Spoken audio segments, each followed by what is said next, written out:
I never thought I would be sitting here telling this story. My father was a pillar of strength in my life, a self-made man who built an empire from nothing but hard work and determination. When he got sick, we all knew our time was limited. What I didn't know was that Jessica, his new wife of just 3 months, had plans that would reveal her true character after he was gone. She married him on his deathbed, thinking she'd inherit everything. But my father was always 3 steps ahead of everyone else. If you've ever faced betrayal from someone who was supposed to be family, you might relate to what happened next. Before I continue, let me know where you're watching from in the comments. Hit that like button and subscribe to hear more stories about family betrayal and justice served. I grew up watching my dad build his real estate business from scratch. My name is Ryan, and at 35 years old, I still remember the early days when Dad would take me to construction sites on weekends. We had each other, and that was enough. Mom left when I was 10, deciding family life wasn't for her. Dad never badmouthed her, just picked up the pieces and focused on giving me the best life possible. Always remember, Ryan, he would tell me, while we walked through half-built homes, your reputation is built like these houses, one solid decision at a time. And once built, you protect it at all costs. Those weekends spent with him shaped me, even though I eventually chose architecture instead of real estate development. Dad respected my decision to design buildings rather than sell them. He would look at my blueprints with genuine interest, asking questions, and offering insights from a developer's perspective. You see possibilities on paper that I need a finished product to visualize, he once told me. Between the two of us, we could create something special. We never got around to collaborating on a project. There was always time, until suddenly there wasn't. Over 30 years, Dad transformed Sullivan Properties from a small-time operation flipping single-family homes to a respected firm with commercial properties across 3 states. His office walls displayed photos of ribbon cuttings and handshakes with local politicians and business leaders. The Sullivan Building downtown stood 22 stories tall, a testament to his vision and perseverance. His portfolio included apartment complexes, office buildings, retail spaces, and undeveloped land waiting for the right opportunity. Conservative estimates put his net worth north of $40 million. But Dad never flaunted his wealth. He lived in the same home where I grew up, drove luxury cars, but kept them for years and donated generously to local causes without seeking recognition. Money is just a scorecard, he would say. How you earn it and what you do with it, that's the measure of your character. His employees stayed with him for decades. Business partners sought him out for his straightforward approach and integrity. I watched him turn down profitable deals because something about them didn't sit right with his principles. I couldn't have been prouder to be Thomas Sullivan's son, even as I built my own career and identity separate from his shadow. The call came on a Tuesday morning. I was reviewing plans for a sustainable housing development when Dad's number flashed on my phone. His voice sounded different, strained in a way I'd never heard before. "Ryan, I need you to come to Dr. Winter's office. This afternoon, if possible." 4 hours later, we sat side by side as Dr. Winters explained what the scans had found. Stage 4, pancreatic cancer, already spread to the liver. 6 to 8 months with treatment. Dad listened with the same attention he gave to business proposals, asking direct questions about treatment options, success rates, and quality of life considerations. I sat in stunned silence, the doctor's words washing over me like ice water. In the parking lot afterward, Dad put his hand on my shoulder. "I'm not afraid of dying, Ryan.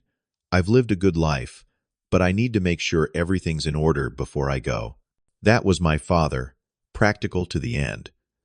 I took a leave of absence from my firm the next day. Dad initially protested, saying he didn't want to disrupt my career, but I was adamant. We began a new routine of hospital visits, consultations with specialists, and quiet evenings reviewing legal documents with his longtime attorney, Michael Watson. Between treatments, when Dad felt strong enough, we had conversations we'd never made time for before. He spoke about his childhood, his early struggles, his brief marriage to my mother, and his hopes for the legacy he would leave behind. "The buildings will eventually come down," he said one evening as we sat on his patio watching the sunset. "But the values you pass on those can last forever if they're built right." I didn't know then how prophetic those words would prove to be. It was at a cancer research fundraiser that Dad met Jessica. 6 months before he died, when he was still strong enough to attend public events and his prognosis still allowed for some hope, she approached him to thank him for his generous donation. At 38, Jessica Hamilton was striking, tall, elegant, with perfect blonde hair and a smile that could charm anyone. She claimed to be involved with several charitable organizations and had a background in modeling. She seemed genuinely interested in Dad's story, asking thoughtful questions about his business and his approach to philanthropy. I stood nearby watching their interaction with curiosity. Dad hadn't shown interest in dating since a brief relationship years earlier. Yet here he was captivated by Jessica's attention. "She seems nice," I offered carefully when we drove home that night. "She does, doesn't she?" Dad replied with a small smile. She asked if I'd like to get coffee sometime, to discuss a potential partnership between her foundation and Sullivan Properties. Something tightened in my chest, caution perhaps, or a son's protective instinct, but I pushed it aside. "That sounds great, Dad. You should go." Coffee led to dinner. Dinner led to more dinners. Soon Jessica was a regular presence at the house, bringing food when Dad had difficult treatment days, organizing his medication, accompanying us to doctor appointments. She was attentive and supportive, exactly what you'd want in someone caring for a sick loved one. I tried to welcome her presence in our lives. Dad seemed happier, more energetic on the days she visited. If she could bring him joy during this difficult time, who was I to question it? "She makes me feel like myself again, not just a cancer patient." Dad confided one day, "When I'm with her, I can almost forget what's happening to me." So I smiled and made space for her in our routine, ignoring the occasional moments that gave me pause. Her curious questions about Dad's business affairs, her interest in the details of his estate planning, the way her eyes sometimes lingered on the art collection or antiques when she thought no one was watching. "Your father is an amazing man," she told me one afternoon while Dad napped upstairs. "So accomplished, so generous. You're lucky to have him." "I know," I replied, meaning it with my whole heart. "And he's lucky to have you too," she added, touching my arm. "Family is everything, isn't it? Especially in times like these." I nodded, wanting to believe she genuinely cared for him, beyond what his wealth could provide, wanting to believe my father had found companionship for whatever time he had left. The wedding announcement came 3 months before Dad died. His health had deteriorated significantly by then. The treatments were taking their toll, leaving him exhausted and in pain. Jessica had practically moved in, taking over his care with an efficiency that both impressed and unsettled me. "We want to get married," Dad told me one morning over the breakfast Jessica had prepared before leaving for a charity meeting. His voice was frail but determined. "Next weekend. Something small here at the house." I nearly choked on my coffee. "That's sudden. When you don't have much time left, Ryan, you stop waiting for the right moment." He reached across the table with a trembling hand. "I know what you're thinking, but Jessica makes me happy." Can that be enough for now? What could I say? That I suspected his nurse-turned-girlfriend had ulterior motives, that the timing seemed too convenient, that the woman, half his age, probably wouldn't be marrying my dying father. If he worked at the local hardware store instead of owning half the commercial real estate in town. Instead, I swallowed my concerns and said, "Of course, Dad. If this is what you want, I'm happy for you." The ceremony was small, just us, Jessica's sister and brother-in-law, and a few of Dad's closest friends. Dad sat in his wheelchair oxygen tank beside him, but his eyes shone with a happiness I couldn't bring myself to diminish with my doubts. Jessica wore a simple white dress and looked at my father with what appeared to be genuine affection. Michael Watson, Dad's attorney, attended as a guest. I noticed his professional smile never quite reached his eyes when he congratulated the new Mrs. Sullivan. It was after the wedding that the subtle shifts began. When Dad was present, Jessica was the perfect doting wife. But when we were alone, a coolness entered her demeanor. Small comments, easily dismissible individually, began to form a pattern. "Your father and I need our privacy, Ryan. Perhaps you could call before coming over from now on." Thomas mentioned, "You haven't been involved much in the business." "Such a shame. He's built something truly impressive. This house could use some updating. I've been telling Thomas we should renovate once he's feeling better." She began rearranging things in the house, moving furniture, replacing art, shifting Dad's belongings to make room for hers. When I objected to her taking down family photos, she smiled tightly and said, "Thomas and I are creating our own family memories now." Dad's condition worsened rapidly after the wedding. Jessica hired a team of nurses, but insisted on managing his care personally. Increasingly, I found myself having to schedule visits around her plans. The house that had been my childhood home, the place where I'd always been welcome, became a fortress with Jessica as its gatekeeper. One afternoon, arriving earlier than expected, I overheard Jessica on the phone in Dad's study. "The treatments are taking a toll. The doctor says it could be weeks now, not months." "Yes, I have copies of all the documents. Don't worry, everything's going according to plan. Once this is over, we'll have plenty to celebrate." I backed away silently, my suspicions crystallizing into certainty. But confronting her meant risking my access to Dad entirely. I couldn't take that chance, not when his time was so limited. Instead, I tried to maximize every moment I had with him, though those moments grew increasingly rare and brief, as Jessica cited his need for rest to cut visits short. The last coherent conversation I had with my father came 3 days before he died. Jessica had reluctantly gone to a pressing appointment, leaving us alone for the first time in weeks. Dad was heavily medicated, drifting in and out of lucidity, but he gripped my hand with surprising strength when I sat beside his bed.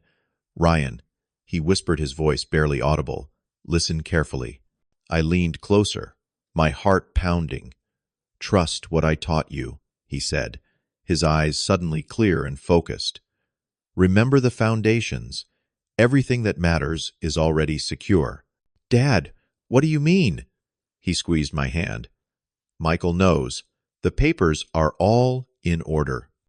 You'll understand when the time comes." Before I could ask more questions, his eyes drifted closed.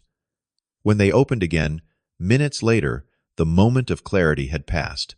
Jessica returned, ushered me out, and 3 days later, my father was gone. The funeral was a perfectly orchestrated performance, with Jessica center stage as the grieving widow. She wore elegant black, dabbed at her eyes with a monogrammed handkerchief, and accepted condolences with dignified gratitude. Her family members, previously scarce during Dad's illness, materialized in force: sister, brother-in-law, nieces, nephews, all offering support to their bereaved relative while eyeing the Sullivan house with poorly disguised interest. I moved through the day in a fog of grief, accepting handshakes and hugs from Dad's business associates, friends, and employees who shared stories of his generosity and integrity. Jessica stayed close to Michael Watson throughout the reception, engaged in what appeared to be intense conversations between receiving mourners. That evening, after everyone had left, I went to Dad's study to find some solace among his belongings. The room had already been disturbed. Desk drawers, partially open papers, rearranged the family photo albums that had been stored in the cabinet, now missing. When I asked Jessica about them, she waved dismissively. "I've started organizing Thomas's things. So much clutter to sort through. I'll let you know if I find anything you might want."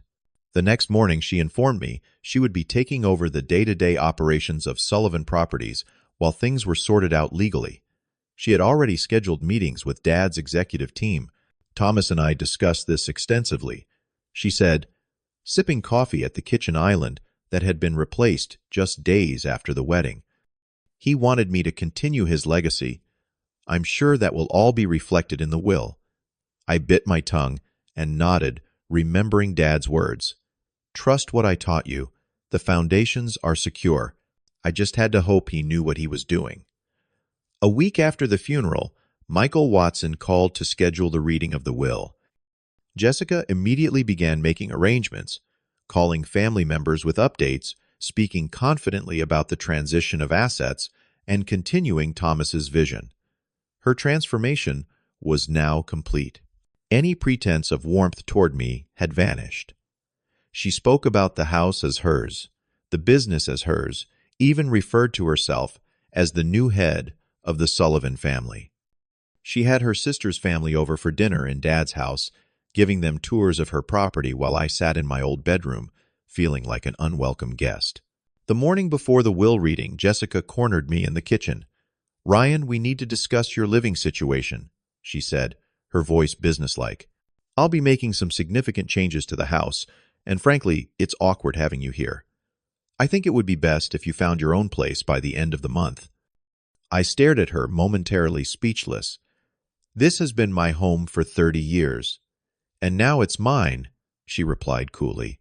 "Thomas would want me to be comfortable in my own home, don't you think? Besides, you're a grown man with your own career. It's time you stopped living in your father's shadow." The calculated cruelty of her words left me stunned. This was the woman who had smiled at my father with apparent love just months ago. The woman who had vowed to honor and cherish him until death did them part, except death had parted them, and now the mask had fully dropped. "We'll see what the will says," I managed to respond. She laughed lightly. "Don't get your hopes up. Your father and I were very clear with each other about our future plans. He wanted me taken care of, and that's exactly what's going to happen." The next day, we gathered in the conference room at Michael Watson's law firm. Jessica arrived, dressed impeccably in designer clothes, accompanied by her sister, brother-in-law, and a sharp-looking attorney of her own. She nodded curtly at me before taking a seat at the head of the table, a power move that didn't go unnoticed by anyone present. Michael Watson entered with a leather portfolio and several bound documents. He greeted everyone professionally, his eyes revealing nothing as he took his seat and arranged the papers before him.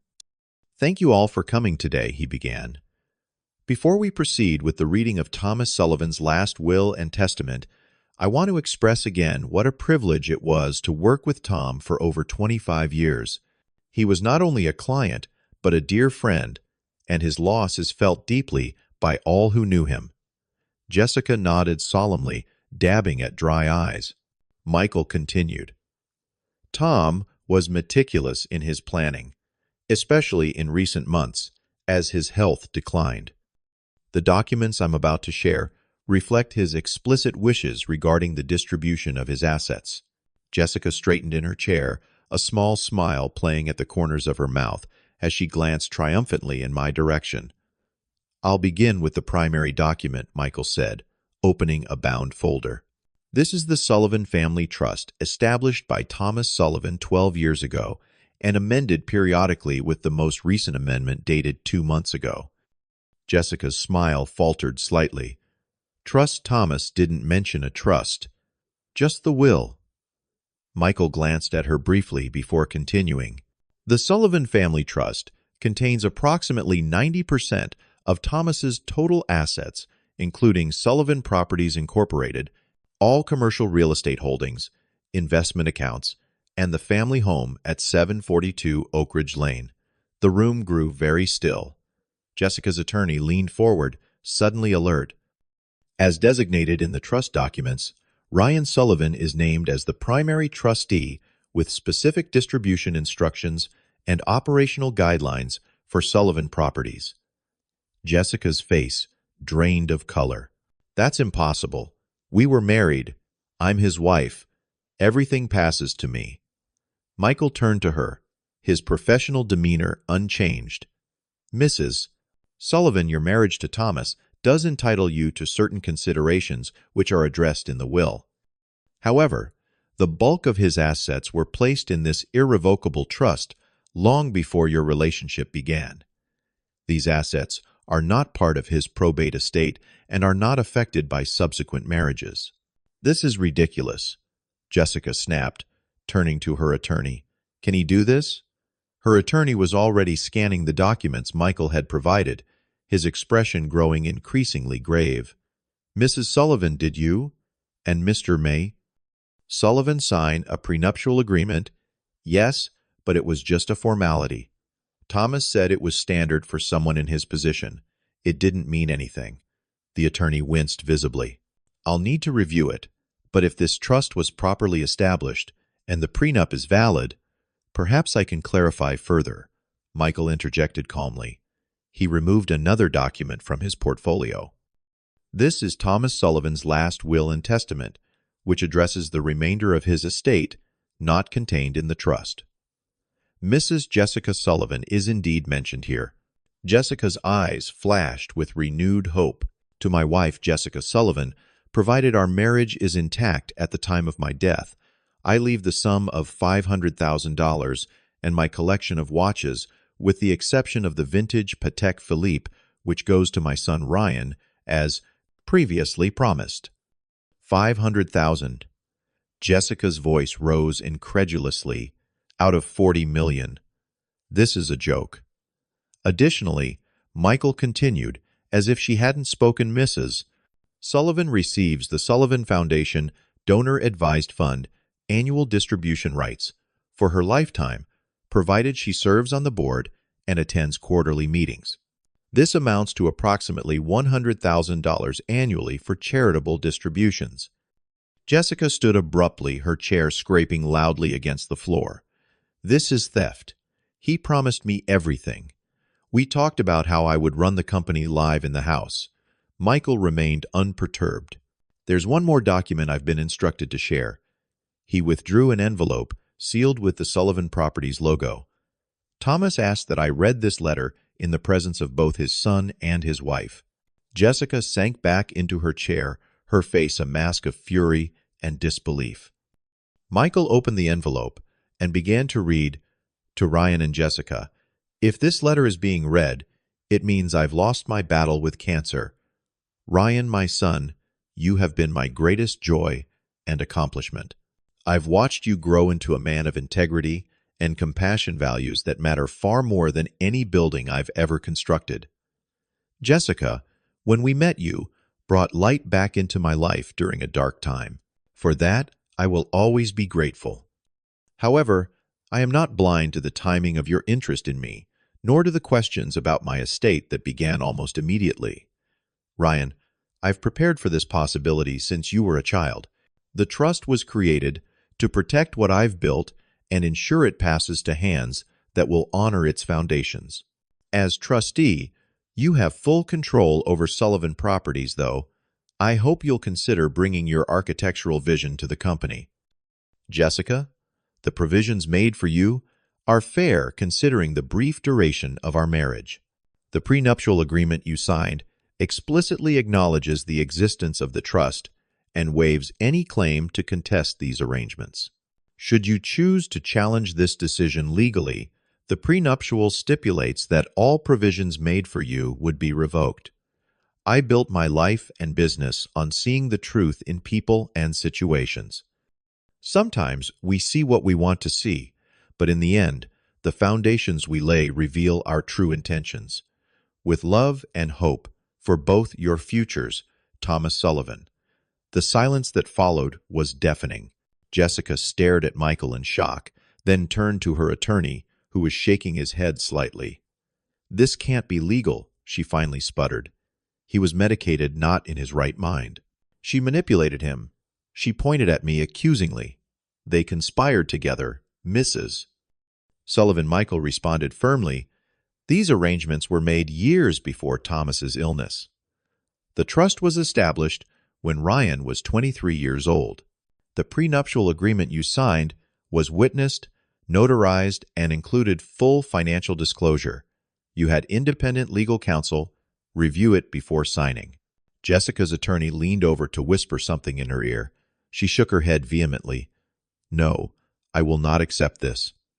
She turned to me, her carefully maintained composure completely shattered. You turned him against me. This was supposed to be mine, all of it. In that moment, with her true nature fully exposed, I felt a strange sense of calm. My father had seen through her all along. He had protected not just his assets, but his legacy and values. Jessica, I said quietly, I think this meeting is over. The weeks following the will reading were chaotic. True to character, Jessica refused to accept the terms threatening lawsuits against me, the trust Michael Watson, and basically anyone involved in what she called the conspiracy to defraud Thomas Sullivan's rightful heir.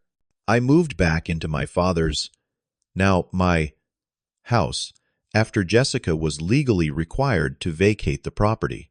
She took more than her allocated belongings, including art and antiques that were specifically inventoried in the trust. I chose not to fight over material items, focusing instead on honoring my father's larger legacy.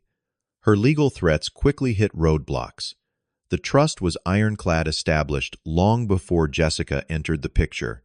The prenuptial agreement she had signed specifically acknowledged the trust's existence and contained a no-contest clause that would void her $500,000 inheritance if she challenged the will or trust. When her own attorney advised her that pursuing litigation would likely result in her losing even the provisions Dad had made for her, Jessica reluctantly backed down.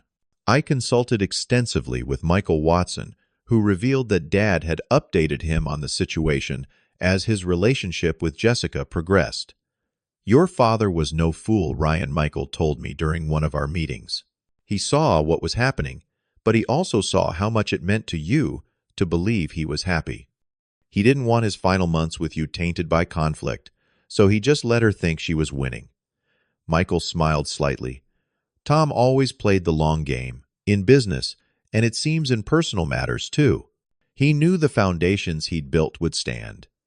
Through Michael's contacts, we discovered Jessica had a history of relationships with wealthy, often older men. 2 previous boyfriends had terminal illnesses, though neither had married her.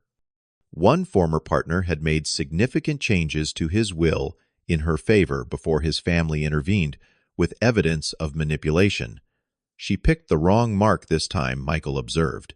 Tom had your interests protected long before she appeared. I decided to offer Jessica a settlement. Though she had no legal standing to demand more than what the will provided, I wanted to end the conflict definitively. I offered an additional $200,000 in exchange for a signed agreement releasing all claims against the estate and a confidentiality clause preventing her from disparaging my father's memory. Her initial response was outrage and more threats, but eventually her attorney convinced her to accept. The last time I saw Jessica was at the signing of those documents. The beautiful, caring woman who had seemed to bring my father comfort was completely gone, replaced by a bitter, defeated adversary who couldn't even meet my eyes as she signed away her claims to my father's fortune. With the legal matters settled, I could finally focus on grieving my father properly and considering the future he had entrusted to me. I took a leave of absence from my architectural firm to understand the operations of Sullivan Properties. Though I had never planned to follow in Dad's footsteps, I found myself appreciating the solid business he had built and the loyal team he had assembled. I established the Thomas Sullivan Cancer Research Foundation with a significant portion of the trust assets. The foundation focuses on pancreatic cancer research and providing support services to patients and families affected by the disease. In a twist that would have made Dad smile, the foundation bylaws specifically excluded Jessica from any involvement despite her supposed passion for charitable causes. The process of working through my father's affairs gave me a deeper understanding of who he was, not just as my dad, but as a businessman, a friend, and a member of the community. I discovered charitable contributions he had made. Anonymously employees he had quietly helped through personal crises and mentoring relationships he had maintained with young entrepreneurs. His lessons about building solid foundations extended far beyond construction and real estate. He had built his life on principles that couldn't be shaken by someone like Jessica, who only saw the surface value of what he had accumulated. In the end, what hurt most wasn't Jessica's betrayal of my father. It was the realization that he had known all along what she was doing, but chose to play along to spare me the pain of confrontation during his final months. He had shouldered that burden alone, protecting me even as his body failed him. 1 year after Dad's death, I stood in his office, now mine, looking out at the city skyline he had helped shape. The Sullivan Building stood prominently among newer developments, its classic design a testament to enduring quality over fleeting trends. On the wall hung a simple framed quote that Dad had kept on his desk for as long as I could remember: "The strength of a building lies in its foundation, not its facade." Jessica had seen only the facade of wealth and status. She never understood the foundation of integrity, love, and foresight that made my father who he was. That foundation now supports me as I build upon his legacy, creating something that honors not just what he built, but how he built it, with honesty, patience, and an eye toward what truly lasts. Have you ever experienced someone showing their true colors after a loss in the family? The comments section is open for your stories. If this resonated with you, please hit that like button and subscribe to hear more real-life experiences. Share this with someone who might need a reminder that justice sometimes comes through careful planning and patience. Thank you for listening to my story, and remember, the strongest legacies are built on truth, not deception.